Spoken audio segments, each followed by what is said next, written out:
Your turn to ask questions. So we have 15 minutes. So please keep your questions very short. If you have a question, please raise your hand. I'll come near you. Before that, our volunteers will be coming to your tables to collect the lucky draw coupons.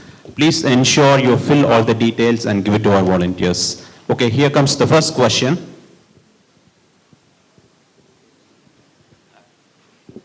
Hi, good evening, sir. This is Sid here. So, Hi, Sid.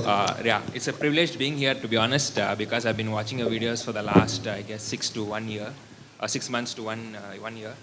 So my first question would be really that because you have been doing a lot of things, you are doing a lot of things, including content creation, being a doctor and so on. So how do you manage all this time without being burnt out, actually? Yeah. That's a very good question. So I was burnt out initially. Okay, that's a true story.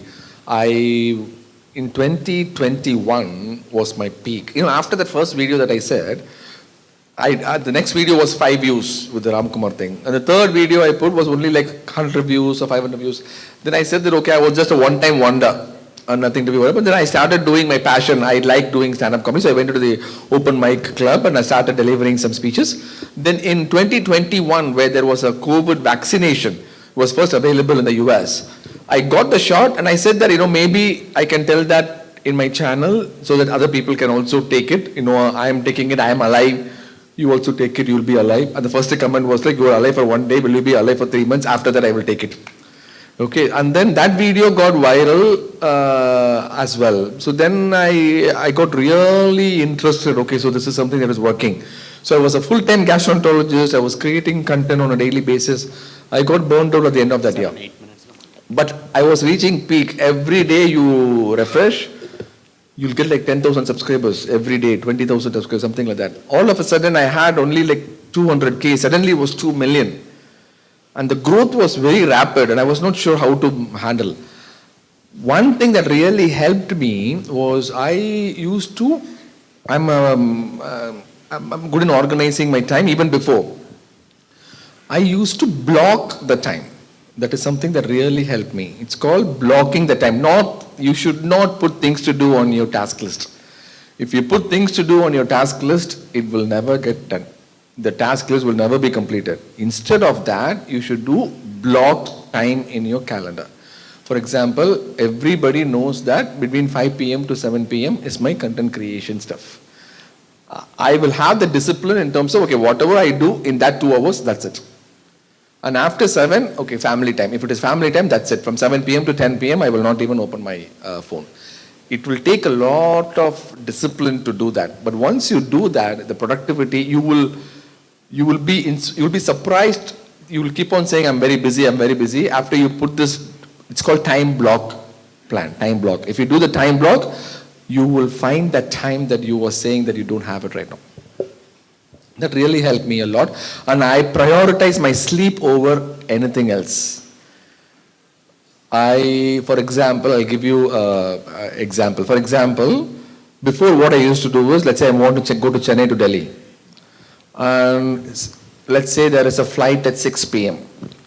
So 6 p.m.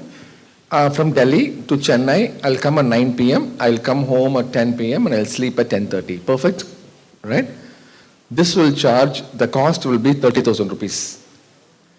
If I come at 11 p.m., the last flight, it'll be only 15,000 rupees. I used to take the 15,000 rupees. Even I have called Air India and I have asked them, do you have anything later? Okay. But now, I am paying that extra money because I treat my body as my temple. I will never ever put anything or do something that will damage my body. Because I know that all the outcomes that I'm doing right now is because of my body.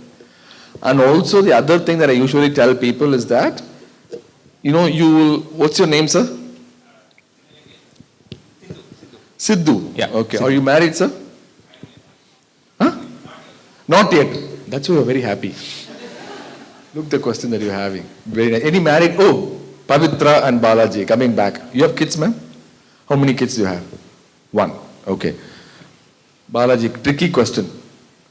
Who is true? You should answer truly. Okay. If both your wife and your kid is in danger, whom will you save? Because she is here. Super, very nice. Many people who are attached to the kids, Indian parents, they will say, anything happened to me, I'm okay. But if even a small scratch to the kid, I will not tolerate it. Correct? You should treat your body as your kid. That is where, I'm telling this because you know that after, common Indian practice is that you make food, and if there is a leftover, what do? Don't say that you are putting in the fridge and reheat it. That is not happening in Singapore, I know. Okay? Pavitra will say, Balaji, And Balaji will eat it because that's the only time that he'll get the food next time. Okay, so that is the food that you don't need. Right? And then there is a concept that don't waste food. You'll always be torn apart between these two. I am now selfish. I am like, okay, you feel bad about me wasting food, I don't care. This is something that I didn't plan for. This has happened. It is completely okay. Just because I am wasting food, I am not going to treat my body as a trash can. Okay, so if you have to change that mindset, think your body as if something that you love. You will never ever do something bad to it, even if you want to. Okay, we have another question from this young lady here. Hello. Yeah, was there ever a moment in your career where a patient has actually told you that, your comedy has actually changed their outlook? And did you ever think that this comedy path is actually going to work for you? Wow, great question. Wow, Singapore, I love you, guys. Amazing questions. Yes, it did. It did. One patient, he came with blood and stool. Okay, and then the treatment is colonoscopy. You insert endoscope into the rectum. Okay, and it is not a very pleasant experience, as you can imagine. He went to multiple gastroenterologists. Everybody said colonoscopy. And he said, no, I don't want anybody do anything in that area.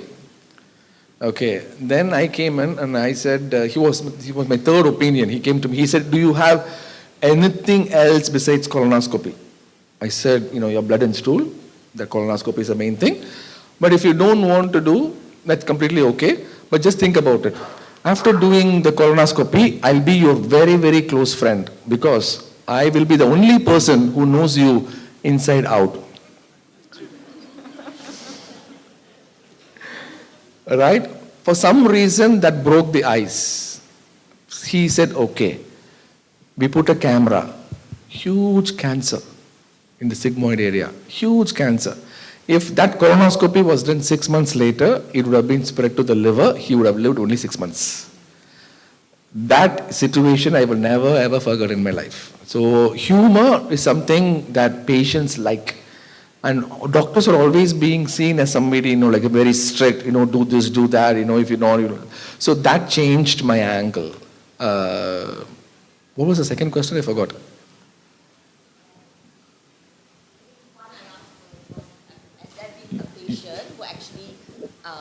Told you that... Yes, that was the answer to that question. You also forgot the second question? Okay, good. Okay.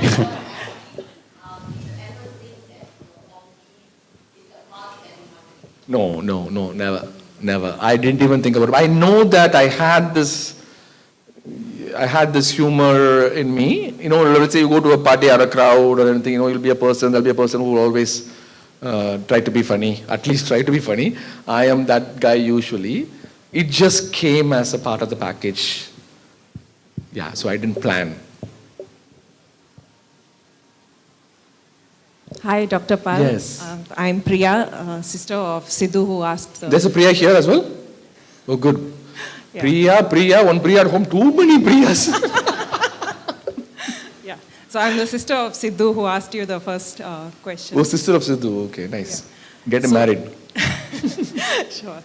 I'm asking this question on behalf of a lot of vegetarian friends, especially those who do not consume eggs. We see through your videos the stress on like 20 grams of protein, the basic requirement, right? Like this much amount of fiber and this, so on and so forth. So with the increasing importance of strength training, there's a need to increase the amount of protein. So Also, what is the solution for vegetarians, especially like there's a lot of debate. So the question is protein requirement in a vegetarian. In a vegetarian Indian. diet, anything, Indian vegetarian, continental, because there are certain proteins like tofu, which is like maybe debatable. People are skeptical, might cause hormone problems and things like that. So first of all, 3 myths to break. Number one is protein is important, but not as important as people are like really hyping about. The minimum requirement is good enough, 1 gram per kilogram. How much do you weigh? Oh, that's the worst. Oh, that's only a doctor can ask a woman. That's only a doctor can ask a woman. Okay, that's fine. I'll ask, how much do you weigh, Balaji? Balaji, how much do you weigh? 74. Okay, so Balaji needs 74 grams of protein per day. That's it. That is minimal. You don't even have to eat like 150, nothing. Minimum. The problem with Indian community is that itself is not being maintained on a vegetarian diet. You remember I told you about the repair that the hormones are. How is the repair is being happening? The hormones are acting, but the cells needs to be formed. The new cells. The new cells are made of protein. All the tofu that you're eating is fixing that repair to fix the damage that you did already in the morning. So it's a vicious cycle. So vegetarian getting 1 gram per protein, it's a myth that it is difficult. It is absolutely easy if you just put some mind to it. And tofu is not as bad as what people are projecting. It is a problem only when that is the only source of protein in all your meals. Besides that, it is completely okay to take tofu in 2 different meals as your protein source. And I'm a big fan of protein powder for vegetarian people if they're not able to meet the criteria. People are concerned about, whether all these protein powders are like, processed, ultra processed and everything. The damage that is being caused of not meeting your protein requirement is much higher than the damage being caused by this ultra processed food. So I'm a big fan of Indian vegetarian community adopting whey protein powder as a mean to supplement. But if you are able to make it through tofu, tempeh, soy products and milk itself, that is the best source that you could ever get. Okay, we have last 2 questions, sir. Thank you. Hello, sir. Hi. Yeah? Okay, yeah. Hi, sir. Huge respect for your content. Thank you, sir. Thank you so much. Manasla padinjirchu அப்படியே Nice. 30 gram fiber, 70 or 80 gram protein சொல்லிட்டு we have been following that. It was easy for adults to follow, but it was difficult for our kids to just make them eat something. With the environment that there's a lot of junk, they eat a lot of junk. It's really difficult to just make them practice this at all. So any suggestion? So I usually say that kids are the best imitators, right? If a husband and a wife, if a dad and a mom keep on doing the right thing, they will adopt. Eventually, okay? But initial thing is definitely going to be tricky. And feeding nutritious meal to the kid is the toughest job out there, especially if your kid is a picky eater. So you have to be very creative. For example, what I do for my son is he absolutely hates tofu, paneer or anything like that, right? So I crush tofu into a flour. I crush tofu and add it to the dosa flour. And then you need to be creative. And you and your wife needs to sit with your kid and then find out, okay, what are all the options that he likes? And how to infuse that without him knowing that this is broccoli. Got it. So my wife's name is Priya also. She didn't come today. But she did ask, ask me to mention this, right? So we have been struggling to lose weight for a long time. We have been going to gym or following so many different things. But last 6 to 1 year, following your content, getting this fiber, protein, getting some discipline, we have gone down by 5 kgs now. Oh, nice, good. Perfect. Let's give a big applause to them, please. Nice, beautiful. One last question for you, sir. Hi sir, I'm Ratna. Hi, Ratna. So உங்களத மட்டும் follow பண்ணா பிரச்சனையே இல்ல. I'm an influencer. I see a lot of videos. ஒரு பக்கம் நீங்க இவ்ளோ protein, இவ்ளோ gallery எல்லாம் இவ்ளோங்கறீங்க. இன்னொரு பக்கம் ஃபேவரட் செஃப் சொல்றாரு ஒரு ஸ்பூன் நெய் போட்டாதான் அந்த ஸ்வீட் நல்லா இருக்கும், கூட எண்ணெய் ஊற்றினாதான் அந்த குருமா வந்து குருமாவா வரும் அப்படின்னு. ஸோ நான் வளர்ந்தது எப்படின்னா, வி கோ டு மை அப்பத்தாஸ் ஹவுஸ், சாட்டர்டே சண்டே பேச்சே இத்தனை கிலோ கறி எடுக்கலாம், இத்தனை கிலோ சிக்கன் எடுக்கலாம், நல்லா சாப்பிடலாம், விளையாடலாம். So that's how I grow. ஒரு பக்கம் நீங்கள் இப்போ எப்படின்னா எதையுமே சாப்பிடாதீங்க, இட்லி கூட இவ்வளோ கேலரி, எனக்கு இட்லி சாப்பிடும்போது தான் உங்கள் ஞாபகமே ஆக்சுவலாக வரும். கோஸ்மலி டேஸ்ட்டாக இருக்குது, சரி பரவாயில்ல டாக்டர் சொன்னால் நம்ம ஒரு இட்லி சாப்பிடலாம். So how to handle this? See உங்களத பார்க்குறோம், same time I also see the other chefs. I need to cook, இல்லை என் குக்கை நான் ட்ரெயின் பண்ணணும். என்னமோ ஒன்று அவளும் நிறையா அள்ளி போட்டால் என்னால் கண்ட்ரோலே பண்ண முடியல. So what is the balance? So 365 days உங்களை என்னால் ஃபாலோ பண்ண முடியல.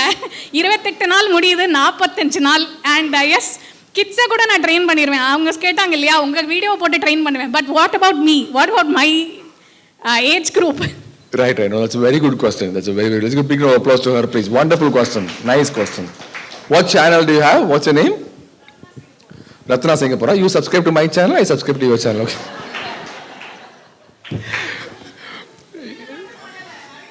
I know. If you see the channel, in my demographics, you say, people of following your channel also follows Irfan food vlogs.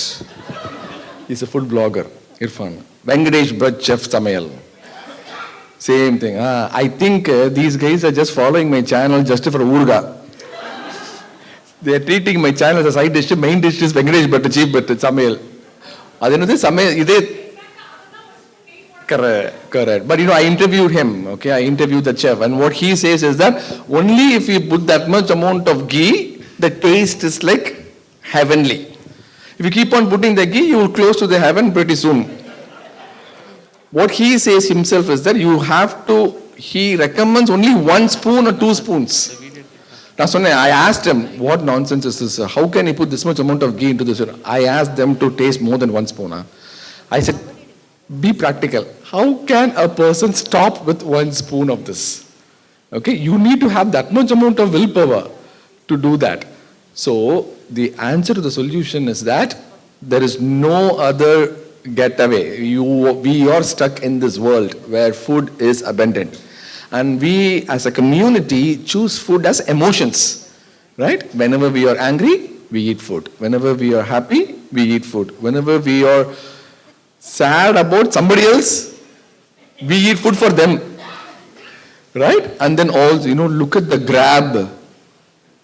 Similar to the Swiggy over here, I saw every line has a Grab delivery guy.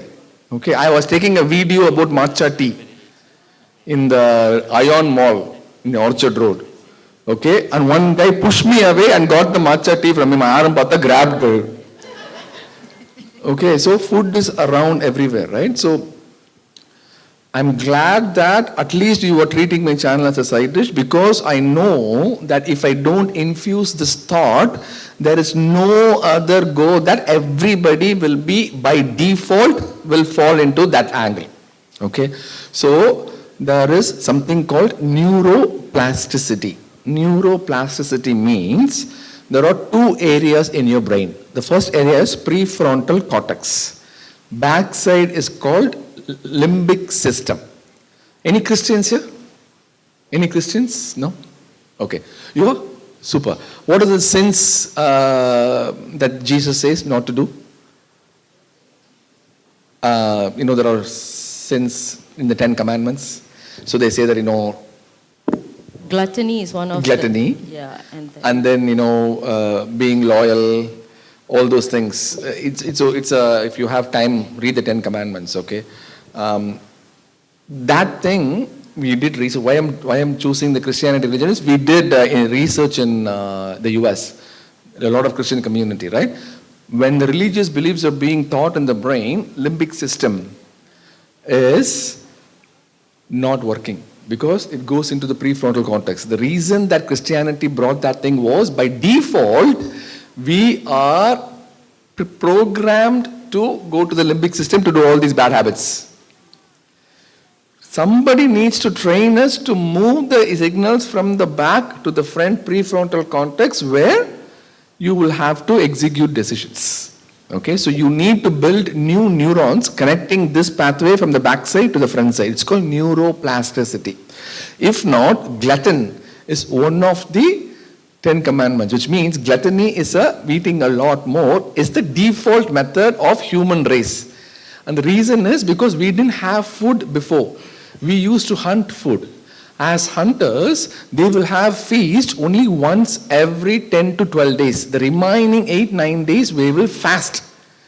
Or they will just eat on plant-based tubers. And they will save calories thinking that these calories will be helpful for them sometime later. Okay? But here, we will not have that problem at all. When I am doing a video on intermittent fasting, the ad comes as Swiggy.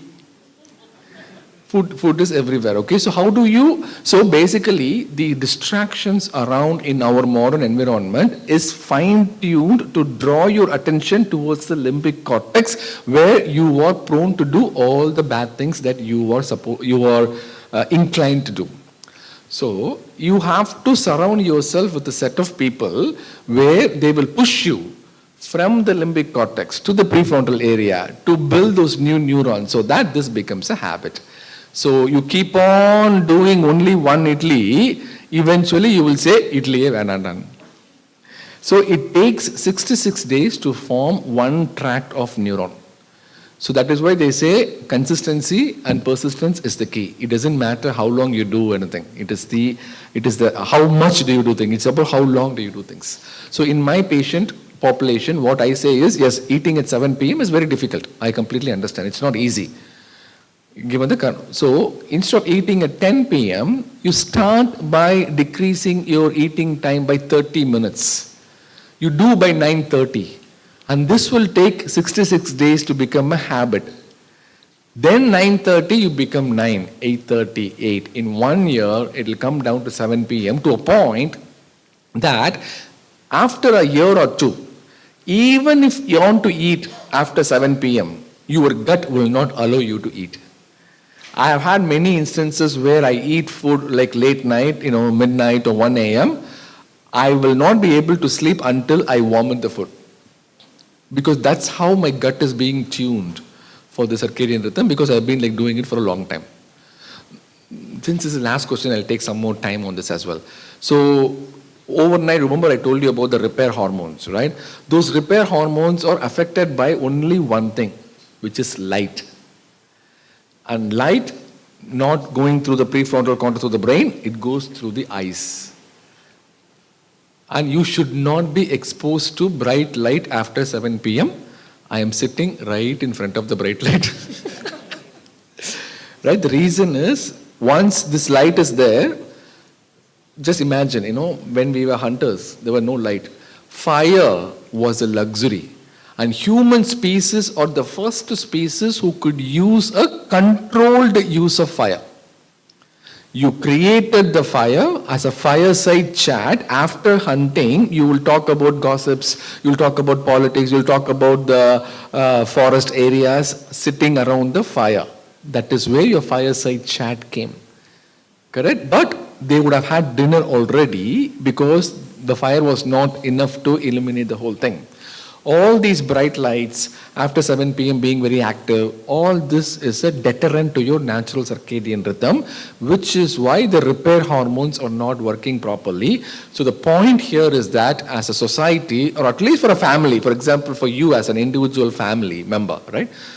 If you have to make some changes, you will have to think that it's a long-term investment that you're doing for your family, where your kids will be benefiting much more than you. And that is a motivating factor that you can keep it ever for your life.